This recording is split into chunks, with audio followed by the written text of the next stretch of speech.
Σε ευχαριστώ για το μονακρικό σιλιό που έγινε θυσία στου Γολγοθά το σταυρό. Θεέ, σε ευχαριστώ για τον Ιησού Χριστό που πέθανε για μένα, για να ζήσω εγώ. Και τώρα πλούσιος είναι ο φτωχός, δυνατός ο αδύναμος, σε σένα όλα τα χρωστώ. Σε ευχαριστώ. Και τώρα πλούσιος είναι ο φτωχός, δυνατός ο αδύναμος, σε σένα όλα τα χρωστώ. Σε ευχαριστώ. Σε ευχαριστώ.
Είμαστε χαρούμενοι γιατί είμαστε κοντά με τον Νίκο και με την Νικολέτα.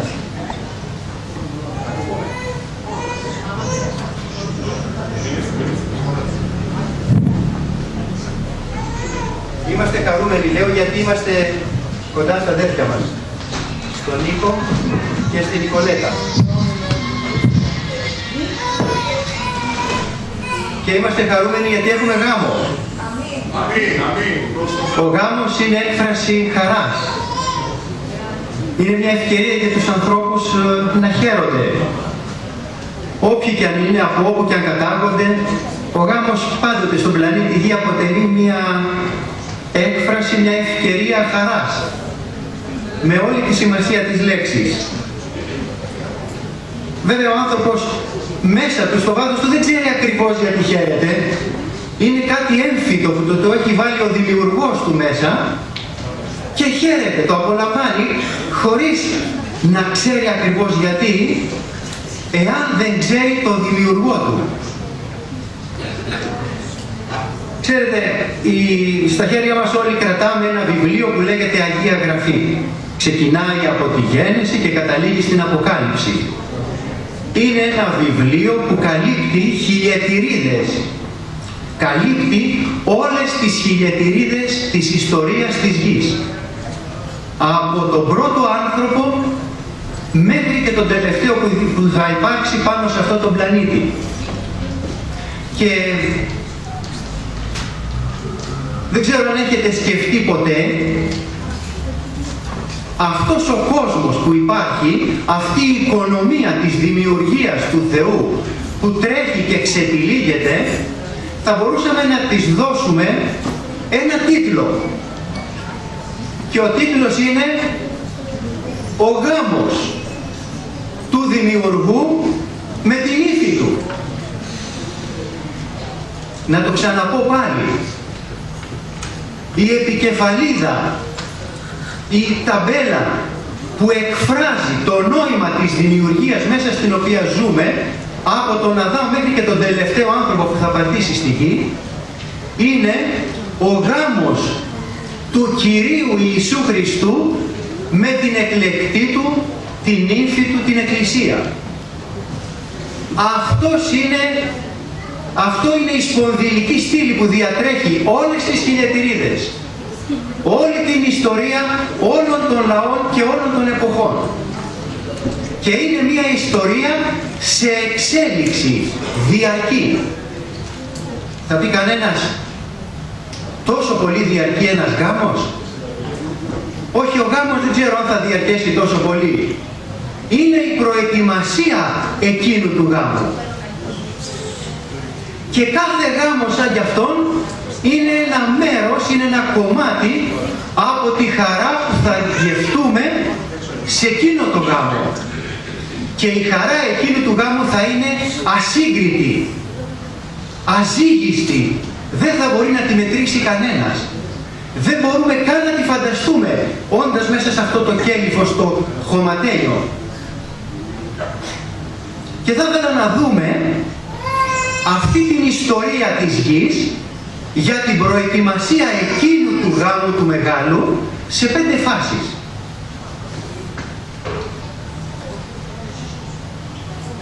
Την πρώτη φάση θα την έλεγα από το χώμα στον άνθρωπο. Αν διαβάσετε το πρώτο και το δεύτερο κεφάλαιο του βιβλίου της Γένεσης, εκεί φαίνεται πως ο Κύριος Ιησούς Χριστός μαζί με τον Πατέρα Του και μαζί με το Πνεύμα το Άγιο είναι εδώ και ο Πατέρας προστάζει, εκφράζει το Λόγο Του και ο Υιός τον εκτελεί, τον πραγματοποιεί. Και εμφανίζονται η ατμόσφαιρα, τα σύννεφα, οι θάλασσες, ο ήλιος, τα αστέρια, ο φυτικός κόσμος, τα ψάρια, τα ζώα. Ο Πατέρας προστάζει και ο Υιός εκτελεί το Λόγο του Πατέρα Του. Γιατί τίποτα δεν έγινε που να μην το έχει κάνει ο Κύριος Ιησούς Χριστός. Αλλά αυτή η δημιουργία τελειώνει, το τελευταίο της κομμάτι είναι το εξής. Και είπε ο Θεός, ας κάνουμε άνθρωπο, σύμφωνα με τη δική μας εικόνα, σύμφωνα με τη δική μας ομοίωση. Και αυτός ο άνθρωπος σας εξουσιάζει στα ψάρια της θάλασσας, στα πουλιά του ουρανού, πάνω στα κτίνη, σε ολόκληρη τη γη και σε κάθε ερπετό. Ας κάνουμε άνθρωπο, σύμφωνα με τη δική μας εικόνα. Δηλαδή, έτσι ώστε όταν κάποιος βλέπει εμάς ή βλέπει τον άνθρωπο, να αντιλαμβάνεται ότι πρόκειται για παρόμοιες προσωπικότητες, με κοινά χαρακτηριστικά, δυνατότητες, εκφραστικότητα, συμπεριφορές. Και ο Θεός δημιούργησε τον άνθρωπο σύμφωνα με τη δική του εικόνα. Σύμφωνα με την εικόνα του Θεού τον δημιούργησε αρσενικό και θηλυκό. Και τους ευλόγησε. Και είπε ο Θεός, αυξάνεστε, αυξάνεστε, Τι σημαίνει αυτό το αυξάνεστε? Ξέρετε, ο άνθρωπος ξεκινάει στη σημερινή του μορφή, όπως ξέρουμε, από δύο πρώτα κύτταρα. Μα τι είναι αυτό? Οι άνθρωποι αρέσκονται να λένε τίποτα, είναι μια ρευστή μάζα χωρίς νόημα και χωρίς ουσία. Λάθος. Από την πρώτη στιγμή που γίνεται εκείνος ο σπινθήρας της γονιμοποίησης, ένας άνθρωπος βρίσκεται μέσα εκεί. Όπως κάποτε ο Υιός του Θεού στη μορφή ενός κυτάρου κατέβηκε από το Πνεύμα του Θεού και τοποθετήθηκε και γονιμοποίησε ένα οάριο της Μαρίας. Από την πρώτη στιγμή η προσωπικότητα του Δημιουργού ήταν μέσα σε εκείνο το κύτταρο, και ας ήταν ενός λεπτού. Κατά τον ίδιο τρόπο, σε κάθε γονιμοποιημένο άριο από έναν άνδρα και μία γυναίκα, ένας άνθρωπος είναι ήδη εκεί. Και αυτός ο άνθρωπος από αυτά τα δύο κύτταρα κάποτε γίνεται ο πρίτανης του Πολυτεχνείου, ο κυβερνήτης της Ελλάδας, των Ηνωμένων Πολιτειών. Αυτό είναι μία αύξηση, μια προσωπικότητα από στην αρχή απλώς μοριακή ύλη, αλλά με το Πνεύμα του Θεού μέσα εκεί. Εξελίσσεται, μεγαλώνει και γίνεται μια προσωπικότητα. Αυξάνεστε, πληθύνεστε. Εύχομαι αυτό το βράδυ στον Νίκο και στην Νικολέτα να αυξηθούν κατά το σχέδιο του Θεού στη ζωή τους, με ό,τι η καρδιά του ουράνιου Πατέρα έχει για την προσωπική τους και την κοινή οικογενειακή του ζωή. Είναι κάτι που δεν το ξέρουν, ίσως δεν το φαντάζονται καν. Τι μπορεί να έχει ο Θεός για τον Νίκο και την Νικολέτα, που μένουν εκεί στη διεύθυνση τάδε, με αυτή την κατάσταση, με αυτά τα οικονομικά, με αυτές τις δυσκολίες. Κανένας δεν φαντάζεται η καρδιά του ουράνιου Πατέρα τι κρύβει για το κάθε παιδί του. Και εύχομαι επίσης να πληθυνθούν κατά την καρδιά και την ευλογία που ο Θεός έχει για τη ζωή τους. Και κυριεύστε τη γη. Υπάρχει ένα κομμάτι για τον Νίκο και για την Νικολέτα που πρέπει να το κυριεύσουμε. Είναι από τον Θεό στο περιβάλλον τους, στον επαγγελματικό χώρο, στο συγγενικό χώρο, στη διακονία τους. Ο Θεός να ανοίξει το πνεύμα τους και τις καρδιές τους, να κυριεύσουν το κομμάτι που ο Θεός έχει προετοιμάσει για τη ζωή τους. Και εξουσιάζεται στα ψάρια, στα πουλιά, στα ζώα. Ο Θεός να τους δώσει την εξουσία για την οποία τους προορίζει. Δεν ξέρω στο φυσικό περιβάλλον ποια θα είναι αυτή η εξουσία, αλλά είναι όμορφο να έχουν εξουσία στο συγγενικό τους περιβάλλον, να δίνεται η μαρτυρία τους και να κουμπάει μέσα στο πνεύμα των ανθρώπων για να τους ξεσηκώνει. Φυσικά ο Θεός, αν διαβάσετε προσεκτικά το πρώτο και δεύτερο κεφάλαιο της Γένεσης, δεν έφτιαξε την ίδια μέρα ταυτόχρονα τον Αδάμ και την Εύα. Πρώτα έφτιαξε τον Αδάμ. Και στο δεύτερο κεφάλαιο και στο 7 εδάφιο γράφει: ο Κύριος ο Θεός έπλασε τον άνθρωπο από το χώμα της γης και εμφύσισε στους μικτήρες του πνοή ζωής και έγινε ο άνθρωπος σε ψυχή με ζωή μέσα του. Τι έκανε ο Θεός? Και αυτός που έπλασε εδώ και πλάθη τον άνθρωπο είναι ο Κύριος Ιησούς Χριστός. Ο Πατέρας ήταν εκεί που είπε ας κάνουμε άνθρωπο. Και ο Κύριος με μορφή, τον φαντάζομαι, ανθρώπινη, ώστε μόλις θα άνοιγε τα μάτια του Αδάμ, τουλάχιστον να μην τρόμαζε, πήρε χώμα στα χέρια του. Πώς το πήρε, τι χώμα ήταν αυτό? Αλλά το ακούμπησαν τα χέρια του Ιησού Χριστού. Και ό,τι είχε μέσα του και όπως σκεφτότανε τον άνθρωπο, με τα μάτια του, με τον εγκέφαλο και το νευρικό σύστημα, με όλο του το είναι, άρχισε να κοιτάζει και να διαμορφώνει αυτή την πρώτη ύλη του χώματος. Και σε λίγο η μορφή του Αδάμ ήταν εκεί, ακουμπισμένη ακόμα κάτω. Ο εγκέφαλος, τα μάτια, τα αυτιά, το νευρικό σύστημα, τα κόκαλα, όλα ήταν στη θέση τους. Και ήτανε, φαντάζομαι τον Κύριο Ιησού να σκύβει, γονατιστός, για να φτάσει στους μυκτήρες του χωματένιου Αδάμ. Και φύσηξε στους μυκτήρες του πνοή ζωής και μετέτρεψε αυτό το χώμα, το οργανικό, από καμιά 30 εικονοστοιχεία του πλανήτη Γη σε μια προσωπικότητα με όλη τη δυνατότητα να σκέφτεται, να κρίνει, να αποφασίζει, να πιστεύει, να αγαπάει.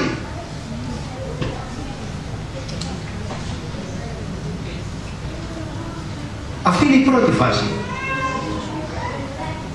Πρέπει να πέρασαν αρκετοί μήνες. Δεν θέλω να πω πολλούς, μήπως πάλι το μυαλό σας σε πολλά χρόνια. Αλλά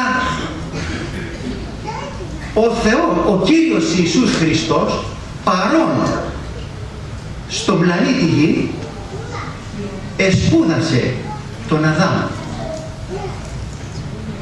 Να το ξαναπώ πάλι. Τον μόρφωσε, τον δίδαξε, του έκανε σχολείο, ήταν ο δάσκαλός του. Του έμαθε φυτολογία, ζωολογία, μεταλλοτεχνία, του είπε που έχει χρυσάφι, που έχει σίδερο. Αμέσως οι απόγονοί τους βρίσκουνε μέταλλα και τα επεξεργάζονται. Τον έμαθε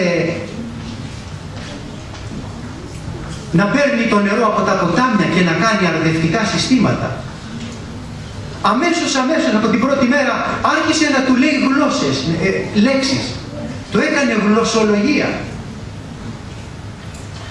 Και πολύ γρήγορα ο Αδάμ ανταποκρινότανε.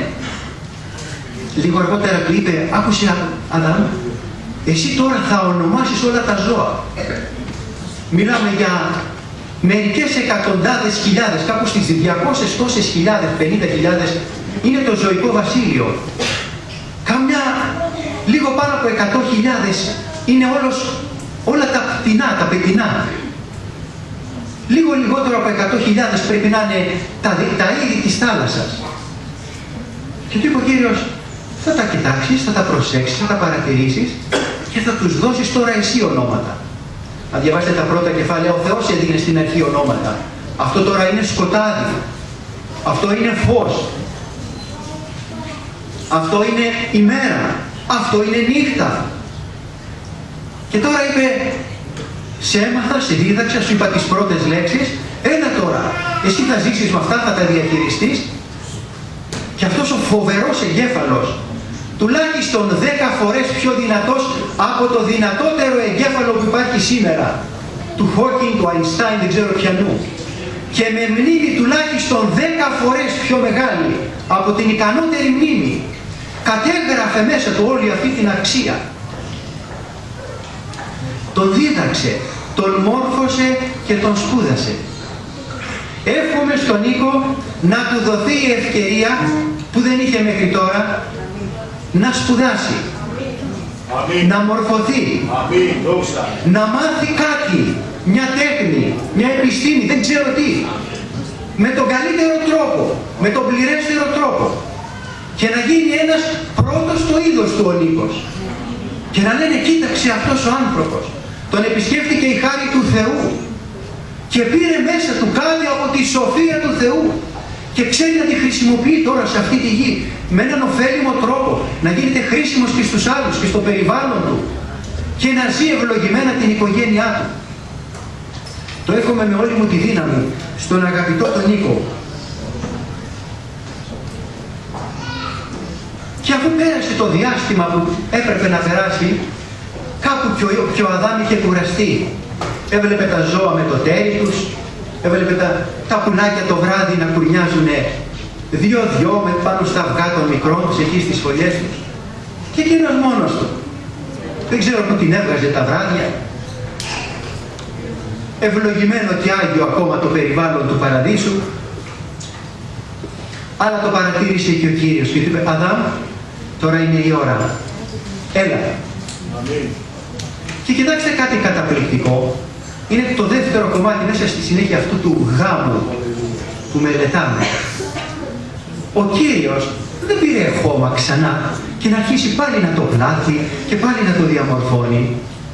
Αλλά έκανε κάτι καταπληκτικό, αγαπητοί, που θα ήθελα όλα τα ζευγάρια και όλοι αυτοί που θα παντρευτούν και θα αποκτήσουν σύντροφο, γυναίκα, άντρα, ο Θεός, ο Κύριος, επέβαλε έκσταση στον Αδάμ.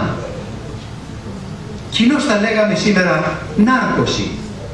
Έτσι ώστε και να κοιμηθεί, να μην πάρει χαμπάρι τι θα γίνει, αλλά και να αποσυνδέσει από το αισθητό του εγκεφάλου, εκεί τα κοψίματα και τα ραψίματα, και τον κοίμησε.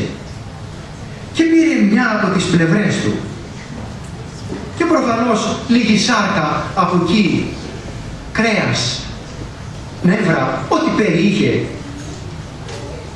Και το άφησε κάτω, ξανά κλείσε και κάτρεψε την πληγή που είχε δημιουργηθεί στον Αδάμ και στη συνέχεια κατεσκεύασε αυτή την πλευρά που πήρε από τον Αδάμ σε γυναίκα. Δεν ξαναφύσηξε μέσα της πνεύμα, είχε από του Αδάμ το πνεύμα. Και ξέρετε, μέσα από το DNA μας μεταφέρουμε και την ψυχή του παιδιού μας και το πνεύμα του παιδιού μας, όχι μόνο το σώμα του. Και αφού την ετοίμασε, του την έφερε και του την παρουσίασε. Και τότε ο Αδάμ, καθώς είχε ξυπνήσει και κοίταζε εκεί το μικρό ίσως βαθούλωμα που έλειπε εκείνη η πλευρά, αλλά δεν πόναγε, δεν συνέβαινε τίποτα. Όμως έβλεπε τώρα έναν άνθρωπο και του έκανε τόση κατάπληξη. Μία πλευρά και λίγο κρέας. Τι είναι αυτό το διαμάντι, αυτό το λουλούδι, αυτό το πανέμορφο όν που είναι μπροστά μου? Πώς είναι δυνατόν? Και αυτό είναι κόκαλο από τα κόκαλά μου και σάρκα από τη σάρκα μου. Αυτή δεν είναι κάτι άλλο, είναι ένα μέρος δικό μου. Θα ονομαστεί Ανδρίδα, γιατί πάρθηκε από τον άντρα. Ξέρετε αγαπητοί, εδώ υπάρχει ένα πολύ μεγάλο κομμάτι. Καταρχάς θα ήθελα να πω στους άντρες και στις γυναίκες τους, στις γυναίκες και στους άντρες τους, δεν είστε κάτι το διαφορετικό και δεν χρειάζονται δεκαετίες της ζωής για να ψάχνετε αν τελικά έχετε κάποιο κοινό σημείο. Όπως λέγαμε για την ασυμφωνία των χαρακτήρων λίγες μέρες πριν. Δεν υπάρχουν τέτοια θέματα. Εάν ιδιαιτέρως για τους ανθρώπους που στέκονται μπροστά στην παρουσία του Θεού και ξεκινάνε τη ζωή τους με τον Κύριο, αποτελούν μία ενιαία οντότητα μπροστά στον Θεό.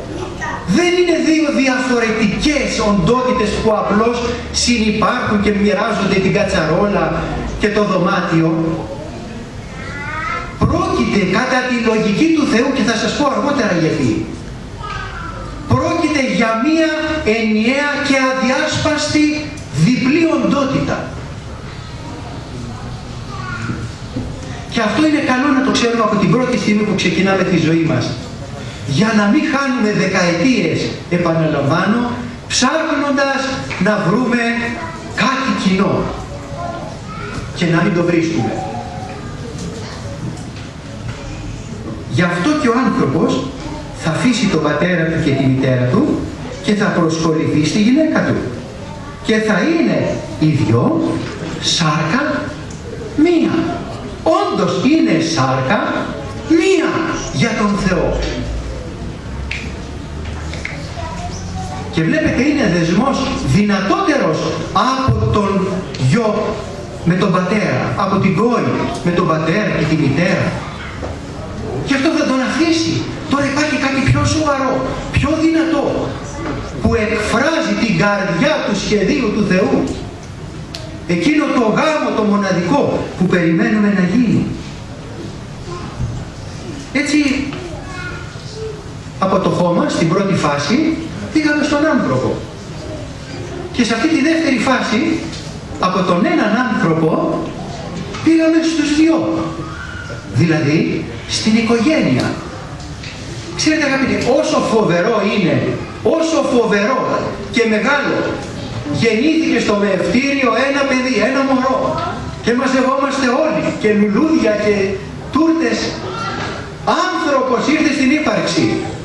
Ναι, εξίσου σοβαρό θέμα είναι δύο άνθρωποι μπροστά στον Θεό δέχονται να πούνε, και εμείς οι δύο είμαστε ένας καινούριος νέος άνθρωπος, για να ξεκινήσει από εδώ ένα καινούριο σχέδιο, μια οικογένεια με προοπτικές και δυνατότητες που κανένας δεν φαντάζεται, κανένας δεν μπορεί να βάλει στο μυαλό του. Και τόσο ο άνθρωπος ο κάθε ένας, όσο και η οικογένεια, τελεί διαβίου σε όλο το μήκος της ζωής κάτω από εξέλιξη, αύξηση και διαμόρφωση του Θεού. Μην τελειώσετε ποτέ τη ζωή σας πρόωρα. Μην βάλετε τελεία στη ζωή σας ποτέ. Δεν ξέρεις τι ο ουράνιος Θεός έχει για σένα. Έχει για αύριο, για τον επόμενο μήνα, για τον επόμενο χρόνο. Τι θα φέρει μπροστά σου. Πώς θα σε χρησιμοποιήσει. Σε ποιες συνθήκες που δεν μπόρεσε να στείλει κανέναν άλλον. Αμήν. Δόξα τω Θεώ. Είμαστε κάτω από την ενέργεια και τη διαμόρφωση του Αγίου Θεού, αγαπητοί. Δόξα στον Κύριο. Αλληλούια. Να μπούμε στη τρίτη φάση. Ξέρετε, αυτή η ευτυχία δεν κράτησε πολύ. Ήρθε η πτώση, ήρθε η αμαρτία, ήρθε η κακομοιριά. Και τώρα, μετά από κάποιες χιλιετηρίδες, ξανά ο Υιός του Θεού, ο Δημιουργός, κατεβαίνει τώρα μέσα σε γήινο σκάφανδρο, σε γήινο σώμα, σαν άνθρωπος, σε αυτό το πλανήτη. Τώρα πρέπει να ξαναγίνει μια καινούρια Εύα, από έναν καινούριο Αδάμ. Αλλά τώρα όχι με έκσταση, όχι με νάρκωση. Πώς? Και τον ντύσανε με μια πορφύρα, και αφού κλέξανε ένα κάθινο στεφάνι, το βάλανε γύρω από το κεφάλι του και άρχισαν να του χτυπάνε το κεφάλι με ένα καλάμι. Και τον φτύνανε και πέφτανε στα γόνατα μπροστά του και τον προσκυνούσαν. Και αφού τον ενέπαιξαν, κουράστηκαν κοροϊδεύοντάς τον ξέδισαν από εκείνη την πορφύρα που ηρωνικά του βάλαν από πάνω, του βάλαν τα αρετικά του τα ρούχα και τον φέρανε έξω για να τον σταυρώσουνε. Πήγανε να του κάνουν μια ψιλονάρκωση εκεί, λίγο ξύδι, με τι άλλο βάζανε μέσα, κάπως να μην καταλάβει τα χοντρά. Το αρνήθηκε ο Κύριος. Πρέπει να καταλάβω όλη την εγχείρηση αυτή. Δεν μπορεί να γεννηθεί η καινούρια Εύα, η Εκκλησία των Αγίων. Θα το καταλάβω μέχρι τέλους. Θα πιω το ποτήρι μέχρι και την τελευταία σταγόνα. Και τον ενέπηξαν και τον ξέπισαν και τον έφεραν έξω και τον σταύρωσαν. Τραυματίστηκε για τις παραβάσεις μας. Ταλαιπωρήθηκε για τις ανομίες μας. Και η τιμωρία που έφερε την ειρήνη μας ήταν απάνω του. Μέσα από τις πληγές του γιατρευτήκαμε. Στα αλήθεια, πώς γιατρευόμαστε? Πώς γιατρευόμαστε? Όποιος τρώει τη σάρκα μου, Νίκο και Νικολέτα, και πίνει το αίμα μου, έχει αιώνια ζωή. Ναι, αλλά ξέρεις τι έχω κάνει? Ξέρεις από πού προέρχομαι? Ούτε ξέρω, ούτε και με ενδιαφέρει. Γιατί όποιος τρώει τη σάρκα μου και πίνει το αίμα μου, έχει ζωή αιώνια και εγώ θα τον αναστήσω. Καταλάβετε το, η σάρκα μου είναι αληθινή τροφή. Το αίμα μου αληθινά είναι πόση. Όποιος τρώει τη σάρκα μου και πίνει το αίμα μου, μένει μέσα μου ενωμένος μαζί μου και εγώ ενωμένος με Αυτόν. Εδώ υπάρχει η αποκατάσταση, αγαπητοί. Υπάρχει αποκατάσταση, αλλά κοιτάξτε αυτό το θαυμαστό. Εδώ έχουμε την επανάληψη της γέννησης της Εύας από τον Αδάμ. Στη θέση του Αδάμ ο δεύτερος Αδάμ, ο νέος Αδάμ, ο Κύριος Ιησούς Χριστός, αυτός που ήταν και στην πρώτη σκηνή και τον δημιούργησε. Τώρα στη θέση του Αδάμ. Και δεν θα άνοιγε κάποιος άλλος. Ήταν το δικό του σώμα που παραδόθηκε και η ψυχή του και το πνεύμα του που παραδόθηκαν και κομματιάστηκε πάνω στο σταυρό. Και όποιος τρώει αυτό το αίμα, όποιος πιστεύει αυτή την υπόθεση, αυτή την δωρεά του Χριστού, είναι παιδί του, είναι δικός του, είναι γιος και κόρη. Και πιστεύω ότι ο Νίκος και η Νικολέτα όλο και περισσότερο με συνείδηση, βαθύτερη και βαθύτερη, παίρνουν από αυτό το σώμα και από αυτό το αίμα. Αλλά και στην καθημερινή του ζωή και ό,τι συμβεί κάτω από το αίμα, κάτω από το σταυρό του Χριστού. Ναι Κύριε, αυτός είμαι, άνθρωπος είμαι, ανόητος είμαι, μικρός είμαι. Ακόμα με διαμορφώνεις και το ξέρεις καλά. Εγώ το μαθαίνω ότι είμαι ακόμα υποδιαμόρφωση. Εσύ το ήξερες. Για να πούμε στην τέταρτη φάση. Και ξεκινώντας έτσι τη ζωή τους, οι γυναίκες να υποτάσσεστε στους άνδρες σας, όπως τον Κύριο. Ο άνδρας είναι κεφάλι της γυναίκας, όπως και ο Χριστός είναι κεφάλι της Εκκλησίας. Και αυτός είναι ο σωτήρας του σώματος. Μια μικρή παρένθεση εδώ. Αρέσει πάρα πολύ αυτό το εδάφιο στους άντρες. Δεν ξέρω πώς αρέσει στις γυναίκες. Θέλω να πω όμως στον Νίκο, κάτι που το ξέρει γιατί το έχουμε πει αρκετές φορές μαζί, όπως η γυναίκα οφείλει ενώπιον του Θεού να υπακούει στον άνδρα της, κατά τον ίδιο τρόπο και περισσότερο έντονο τρόπο οφείλει ο άντρας να υπακούει τη δική του κεφαλή. Και η δική του κεφαλή είναι ο Κύριος Ιησούς Χριστός. Έτσι απελευθερωθείτε κι εσείς γυναίκες, κυρίες, ξυπνίδες, από αυτό το βάρος που σε έχει μια ζωή χωρίς να το θέλουμε, πρέπει να υπακούμε. Έχουμε ξαναπεί για αυτή την υπακοή πόσο αναγκαία και απαραίτητη είναι στον πλανήτη Γη για να συνεχίσει ακόμα να στριφογυρίζει γύρω στην τροχιά του ο πλανήτης μας. Αλλά όπως η γυναίκα οφείλει να υπακούει τον άντρα της, εξίσου και πρωταρχικά δείχνοντάς το στη γυναίκα του, ο άνδρας πρέπει να υπακούει τον Κύριό του. Όπως η Εκκλησία λοιπόν υποτάσσεται στον Χριστό, η Εκκλησία, μαθαίνουμε να υποτασσόμαστε. Καμιά φορά είμαστε υπόδειγμα απίθειας, αλλά κάνει υπομονή ο Κύριος και λέει, όχι, εγώ σας αγαπάω. Ακούστε με, προσέξτε, διορθωθείτε. Έτσι οι γυναίκες να υποτάσσονται στους άνδρες τους σε όλα. Και εσείς άνδρες, αγαπάτε τις γυναίκες σας όπως ο Χριστός αγάπησε την Εκκλησία και παρέδωσε τον εαυτό του για χάρη της. Άλλο αδύνατο κομμάτι για τον άντρα. Να αγαπάω τη γυναίκα μου όπως ο Χριστός αγαπάει την Εκκλησία. Πρώτον, κανένας άντρας δεν ξέρει πόσο ο Χριστός αγαπάει την Εκκλησία. Πώς την αγάπησε και τι κάνει για την Εκκλησία. Κάτι φανταζόμαστε απλά. Αλλά να αγαπήσω τη γυναίκα μου έτσι, προσέξτε, μην τρομάζετε. Τα διδασκόμαστε. Δεν είπαμε ότι ο άνθρωπος είναι υπό διαρκή διαμόρφωση διαβίου. Και στα 95 θα το μαθαίνουμε ακόμα αυτό το κομμάτι. Και αυτό το κάνει ο Κύριος για να την αγιάσει την Εκκλησία του. Αφού προηγουμένως την καθαρίζει με το λουτρό του νερού που που είναι ο λόγος του. Τα λόγια του Κυρίου μπαίνουν μέσα σε έναν άνθρωπο, μπαίνουν στον Νίκο, μπαίνουν στην Νικολέτα και ακαθαρσία από μέσα φεύγει.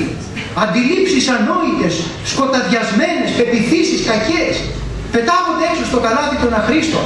Ο λόγος του Θεού κερδίζει έδαφος, έτσι ώστε να παραστήσει στον εαυτόν του την Εκκλησία ένδοξη, χωρίς κοιλίδες ή ρητίδες ή παρόμοια τέτοια, αλλά η Εκκλησία να είναι αγία, χωρίς ψεγάδι. Έτσι Νίκο χρεωστούν οι άντρες να αγαπούν τις δικές τους γυναίκες και να τις αγαπάνε σαν τα δικά τους σώματα. Θυμηθείτε ότι το σώμα του Νίκου και της Νικολέτας δεν είναι διαφορετικό, ξένο, είναι κοινό, είναι το ίδιο, κατά τη μαρτυρία του Θεού. Όποιος αγαπάει τη δική του γυναίκα, τον εαυτό του τελικά αγαπάει, αφού η γυναίκα του δεν είναι άλλο από το σώμα του. Γιατί κανένας δεν μίσησε τη σάρκα του, την εκτρέφει, τι έχεις, να σε πάω στο γυμναστήριο, το διαιτολόγιό σου, να σε προσέξω, να μην σε θέσω στον αέρα, στη σκόνη, την περιθάλπη, τη σάρκα του. Αυτό κάνει και ο Κύριος για την Εκκλησία του. Άλλωστε όμως, ξέρετε, είμαστε μέλη του σώματός του, μην το ξεχνάτε. Είμαστε μέλη από τη σάρκα του Χριστού. Είμαστε μέλη από τα κόκαλα του Χριστού. Κοιτάξτε ένα μυστήριο εδώ που συμβαίνει, αγαπητοί. Και σε αυτό το μυστήριο πρέπει κάποτε να μην το αφήσουμε μυστήριο, να μπούμε μέσα και να το υιοθετήσουμε. Ο καθένας άνδρας για τη γυναίκα του, η γυναίκα για τον άνδρα της. Είμαστε μέλη του σώματος του Χριστού. Τώρα δεν είμαστε μόνο μεταξύ μας μέλη, αλλά έχουμε κοινότητα DNA, αφού το αίμα του Χριστού μας έχει πλύνει, έχουμε συγγένεια με τον Κύριο Ιησού Χριστό.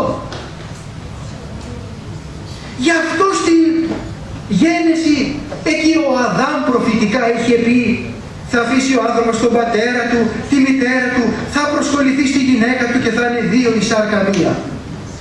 Ούτε εκείνος τότε καταλάβαινε τι έλεγε. Μυστήριο μεγάλο. Αλλά ακούστε, αυτό συμβαίνει για τον Χριστό και συμβαίνει για την Εκκλησία. Είμαστε από τα κόκαλα και από τη σάρκα και από το αίμα του Χριστού.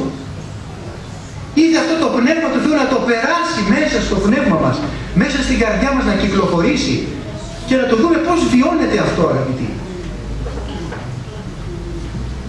Και καθώς σας είπα, λέει ο Παύλος αυτά, παρακαλώ κι εσείς, ο καθένας ξεχωριστά, με αυτόν τον τρόπο να αγαπάει τη γυναίκα του σαν τον εαυτό του και η γυναίκα ας σέβεται τον άντρα.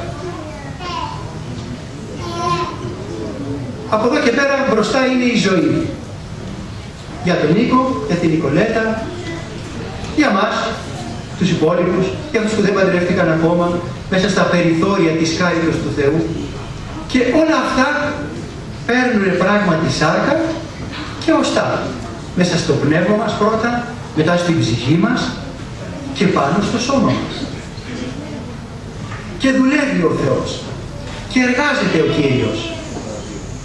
Μέχρι πού? Μέχρι ότου η νύφη του ολοκληρωθεί. Η δική του νύφη.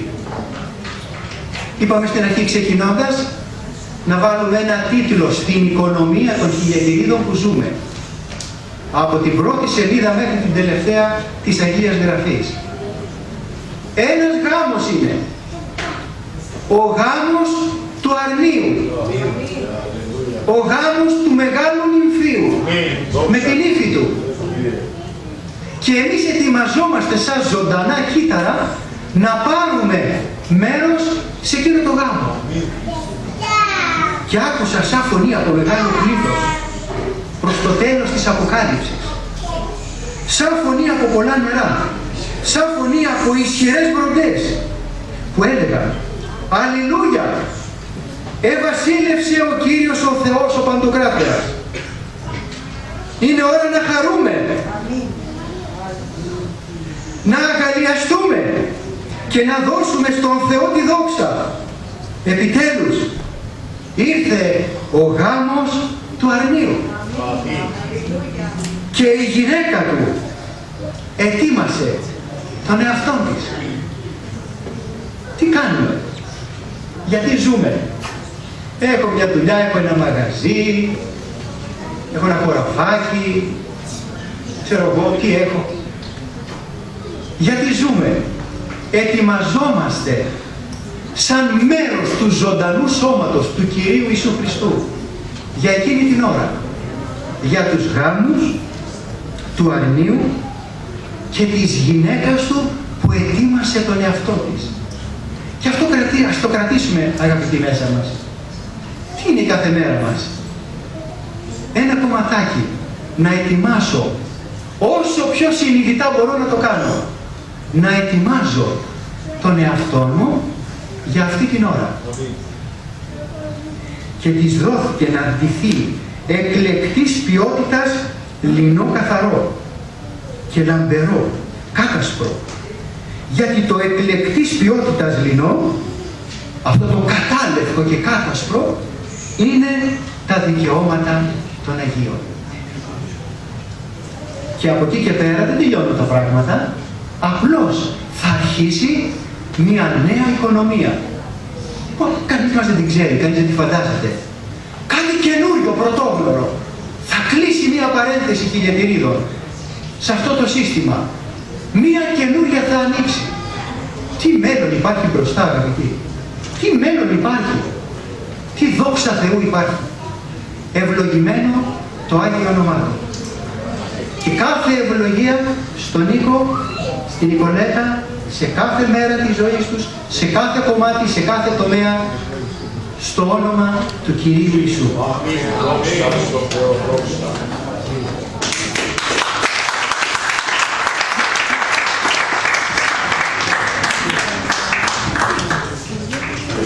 Ευχαριστούμε τον Κύριο για τον αδελφό που πήρε τον κόπο μας και να φύγει ανάμεσά μας, να μας εντυπωσιάσει τα μέγιστα πάνω σε αυτό το θέμα, που τόσο η γνώση είναι αυτή η οποία κυκλοφορεί περί αυτού. Αμήν. Ένα σύντος θα μας πάμε. Αλληλούια! Δόξα! Δόξα! Δόξα!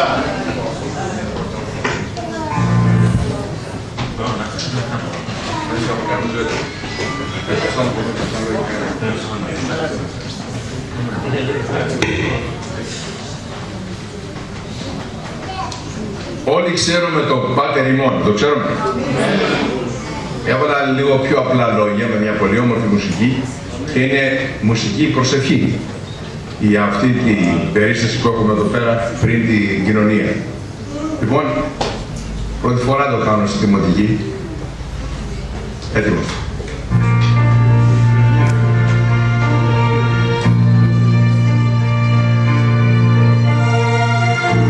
Πατέρα μας,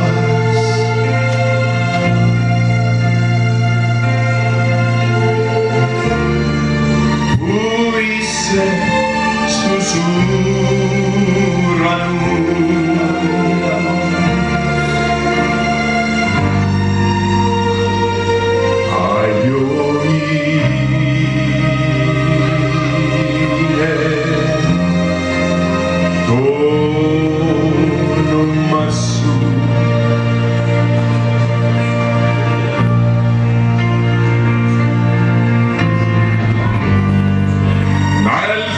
βασιλεία σου,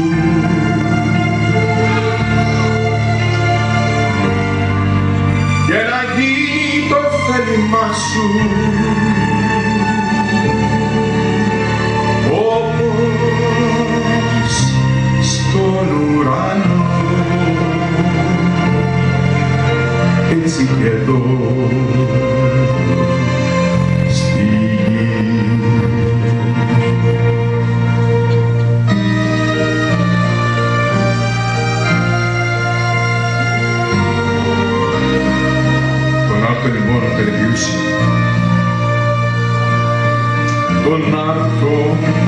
το σημερινό. Δώσε μας και σήμερα και συγχώρησε τις όφυλες της αμαρτίας μας, όπως και εμείς συγχωρούμε τους δικούς μας οφειλέτες.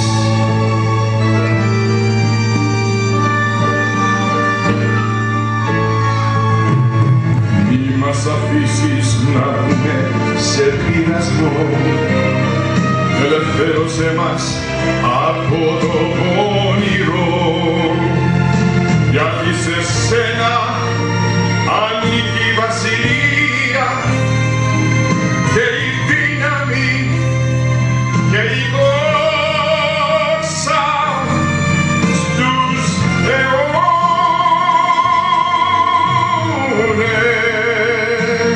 Κι όλοι λένε αμήν.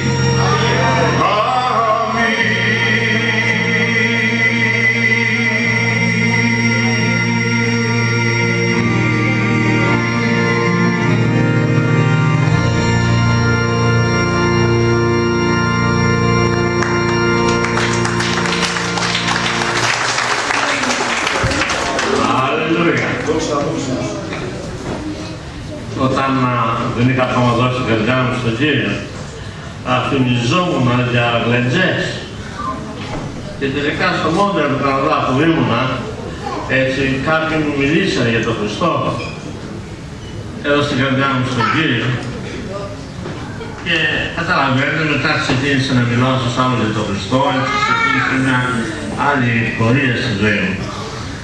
Και με ρωτάγανε τώρα έτσι οι πρώην φίλοι μου, οι οποίοι ξέρανε ότι ήμουν γλεντζές. Μου λένε, βρε Βαγγέλη, τώρα πώς γλεντάζει, αφού δεν λες τραγούδια, δεν κάνεις τέτοια. Εκεί να δείτε, λέω, γλέντια. Εκεί να δείτε γλέντια, στην Εκκλησία του Χριστού. Πραγματικά, αδελφοί, η χριστιανική ζωή είναι ένα γλέντι. Από τη στιγμή που λες ναι στον Κύριο, από εκείνη τη στιγμή και η ζωή μας είναι ένα γλέντι. Και πραγματικά αυτός θα πούμε που σύμβρεσε από διαφόρους αδελφούς που τους έχει δώσει ο Κύριος το χάρισμα της λατρείας, της μουσικής, της φωνής, είναι τόσο μα τόσο όμορφο. Υπάρχει ένα σύγχρονος που λέει, είναι τόσο όμορφο, λέει, να ζεις με τον Χριστό. Αλήθεια, αδελφοί, έτσι εντάξει, ο αδελφός ο Νίκος εδώ, το πήρε χαμπάρι αυτό, καθώς έρθει η αδελφή μας η Νικολέτα, και τελικά από τότε που δώσανε την καρδιά τους στον Κύριο, από τότε που βαπτιστήκανε, ενίδατοι, προχωρήσανε, απολαμβάνουν τον Κύριο. Και αυτό το οποίο θέλω να συστήσω σε κάθε ψυχή, και μικρό άνθρωπο και μεγάλο άνθρωπο, ο Κύριος είναι εκείνος ο οποίος αποζημιώνει τον καθέναν ο οποίος πηγαίνει σε αυτό. Δεν ξέρω κανέναν άνθρωπο ο οποίος να πλησίασε τον Κύριο και τελικά κάποια στιγμή τον μετάνιωσε. Ήσουν μετάνιωσε που δεν το έκανα τότε μπροστά. Οπότε λοιπόν, καθώς βρισκόμαστε σε αυτές τις τέτοιες και τις καταστάσεις τέτοιες εδώ απόψινή, ας δώσουμε και εμείς την καρδιά μας στον Κύριο. Αλληλούια, αλληλούια. Έτσι υπομορφής interview εδώ πέρα, ο αδελφός ο Νίκος, έτσι να μας πει, να μας, όχι μόνο, ναι, όχι απλά μια υπόσχεση, αλλά, ναι, το Κύριο. Λοιπόν, ήρθαμε τώρα πλέον να πούμε ζωντανά πράγματα, δεν πρέπει τώρα να λέμε την αλήθεια και μόνο την αλήθεια. Δόξα τω Κύριο. Αλληλούια. Αδελφοί, να σας θυμίσω κάτι, ότι όπου είναι οι δύο τελωζεμένοι στο όνομά μου, λέει ο Κύριος, ανάμεσά τους είμαι και εγώ. Εδώ είμαστε στο όνομα του Ιησού Χριστού. Και σίγουρα είναι και ο Κύριος εδώ. Μπορεί να τον διακρίνουμε, να τον βλέπουμε, ο Θεός είναι αυτός. Εν τούτης όμως είναι εδώ. Όλη αυτή η ευλογία την οποία αισθανόμεθα εκπηγάζει από την παρουσία του Ιησού Χριστού. Έτσι, μέσα σε αυτόν τον χώρο, αυτή εδώ την ώρα. Εκτός μου υπάρχει θερμόθανο και το πρόβλημα.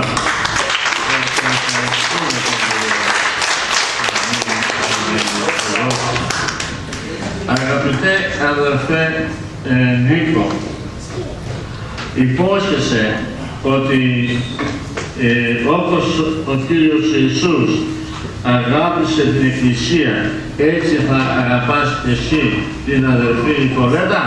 Αμήν. Αμήν. Δόξα.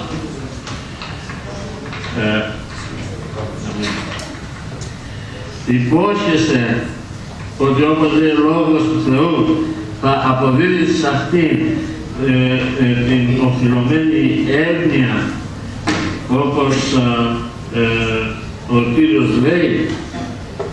Αμήν. Δόξα τω Κύριε. Μάλιστα. Αμήν. Τι κάνει υπόσχεση αυτή εδώ. Θα αποδίδεις, λέει, σε αυτήν την γυναίκα την τιμή ως σκεύος ασθενέστερο και συγκυρωνόμος της χάριτος του Θεού, της ζωής. Συγγνώμη. Αμήν. Δόξα τω Κύριε. Μισό λεπτό. Έχουμε μία ακόμα. Υπόσχεσαι ότι όπως λέει η εντολή του Κυρίου, ώστε ούς ο Θεός συνέδρευσε, άνθρωπος να μην χωρίσει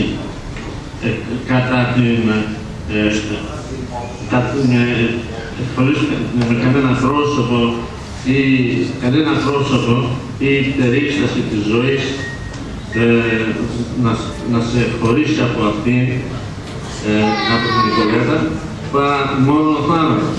Αμήν. Αμήν. Δόξα τω Κύριε. Αμήν.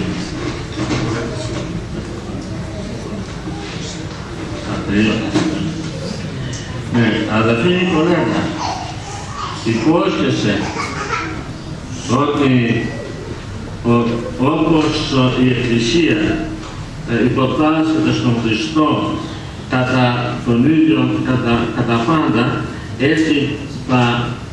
έτσι θα υποτάσσεται στον Νίκο, στον αδελφό τον Νίκο. Αμήν.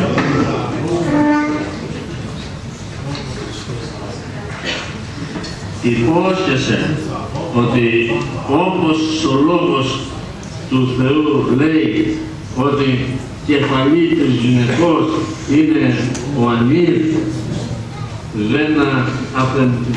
δεν αυθεντεύεις, αλλά θα σέβεσαι τον αδελφό τον Νίκο. Αμήν. Αμήν. Δόξα τω Κύριε.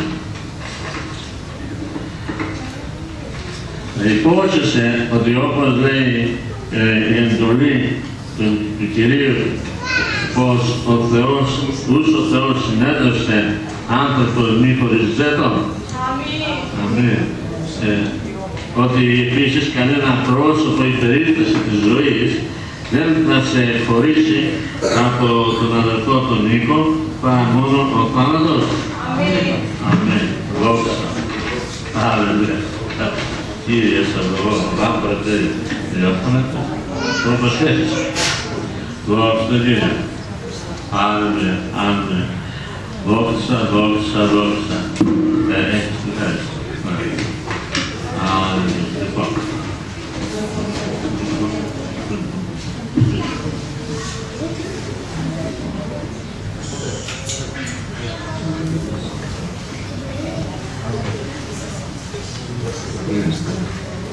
Δόξα τω Κύριε. Αμήν.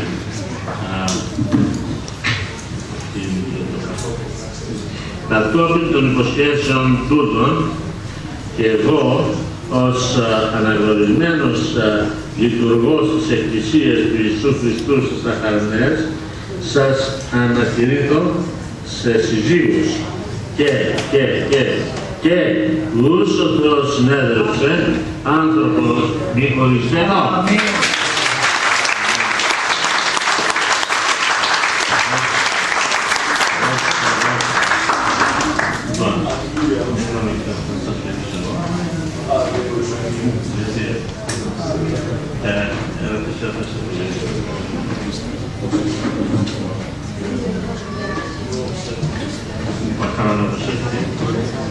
Πατέρα μου, στο όνομα του Χριστού, σε ευλογώ.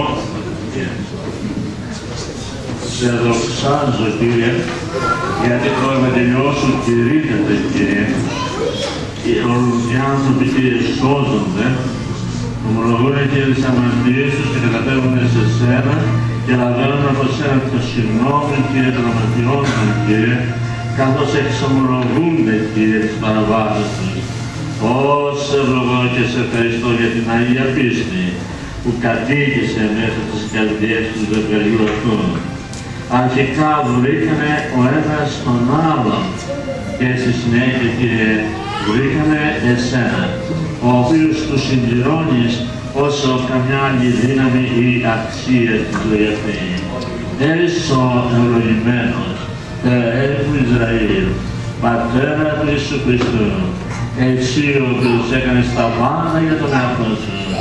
Σε απολαμβάνουμε, Κύριε, σε χαιρόμαστε, Κύριε, καθώς παρατηρούμε τα έργα των χειρών σου, Κύριε, στο ζευγάρι αυτό. Προσευχόμεθα, Κύριε, κάθε χάρη και ευλογία, Κύριε, να επικρατήσει στη ζωή των αδελφών. Ποτέ, Κύριε, να μην στεναχωρηθούν για τίποτα, Κύριε, αλλά κατευθείαν από σένα να παίρνουν όλα αυτά τα οποία ανοίγουν, Κύριε, για ζωή, Κύριε, και ευσέβεια. Σε ευχαριστούμε για την πίστη τους, Κύριε. Σε ευχαριστούμε για την αγάπη τους σε εσένα και στην Εκκλησία. Και σαν σώμα Ιησού Χριστού, στο όνομα του Ιησού Χριστού, τους αφιερώνουμε, Κύριε, και εμείς, αλλά και όλο το εκκλησίασμα, στα δυνατά σου τα χέρια. Ευλόγησε, Κύριε, τον γιο τους, Κύριε. Ευλόγησε και τα παιδιά τους. Ευλόγησε τους με κάθε ευλογία, Κύριε. Στο όνομα του Ιησού Χριστού, σαν σώμα Χριστού, τους αφιερώνουμε στα δυνατά στα χέρια και σου δίνουμε δόξα, τιμή και προσκύνηση και εκ των προτέρων σε δοξάζομαι για τις ευλογίες που θα τους δώσεις.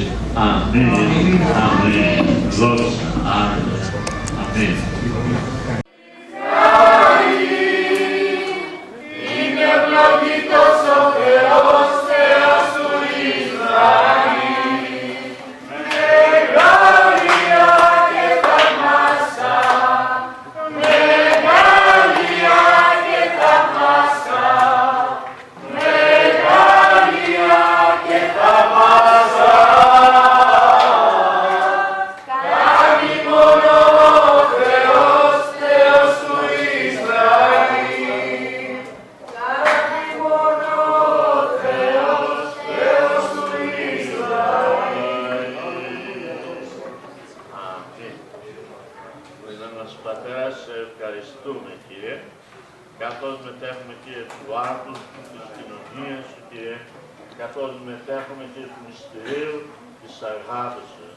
Σε ευχαριστούμε, Κύριε, γιατί πάμε στο σταυρό του Γολγοθά. Στο σώμα σου υπέστης όλη την κακουχία η οποία δικαιωματικά ανήκει σε εμάς.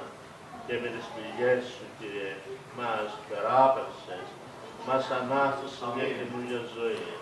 Και τώρα, Κύριε, είμαστε καθαροί, Κύριε, και απλησίαστοι από κάθε πληγή, Κύριε, που δεν είναι δικό σου.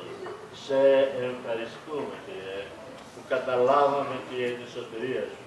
Που δώσαμε, Κύριε, την καρδιά μας σε εσένα, Κύριε. Που σε ακολουθήσαμε. Και αυτό είναι το συγκεκριμένο αριθμά μας. Να σε ακολουθούμε, Κύριε, παντού όταν υπάρχει. Και το Άγιο σου όνομα, Κύριε, πάντοτε να κάνει θαυμαστά στο όνομα του Ιησού. Αμήν. Αμήν. Δόξα. Εν το όνομα του Ιησού Χριστού, ας πάγουμε αυτό το πάντες. Αμήν.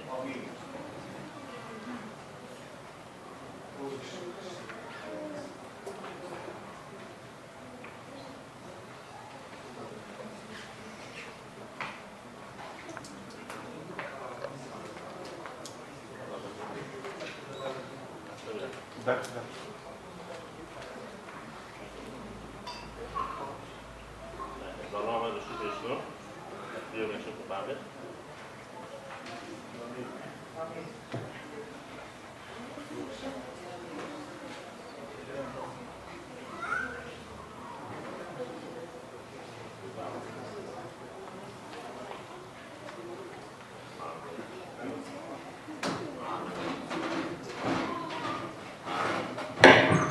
Ας έρθουν μπροστά οι μάρτυρες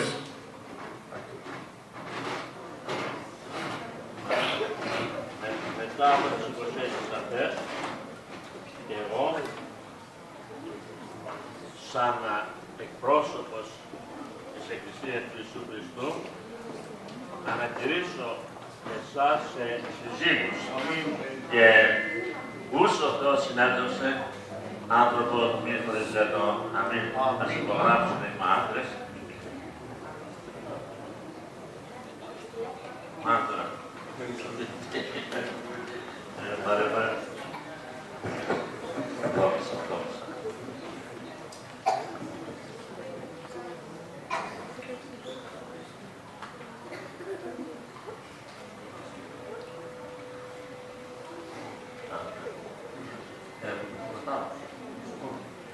Χριστός Ανέστη,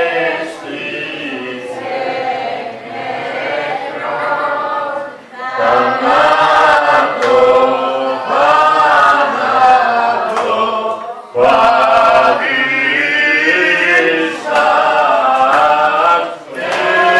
Χριστέ, δείχνημασι, ζωή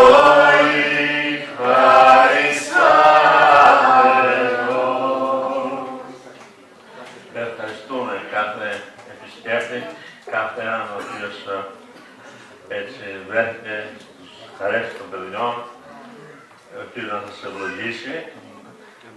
Ο Δόν Νίκος και οι γεροντοί δεν χάνονται, εδώ είναι. Πάντοτε θα θέλουν να μας βλέπουν και να σας βλέπουμε και τελικά έτσι η ζωή συνεχίζεται σε μια όμορφη κοινωνία με τον Χριστό και με τους ανθρώπους του. Αμήν. Δόξα. Και τώρα, ας είναι η αγάπη του Θεού και Πατρός, η χάρη του Κυρίου μας Ιησού Χριστού και η κοινωνία του Αγίου Πνεύματος πάντα μαζί μας.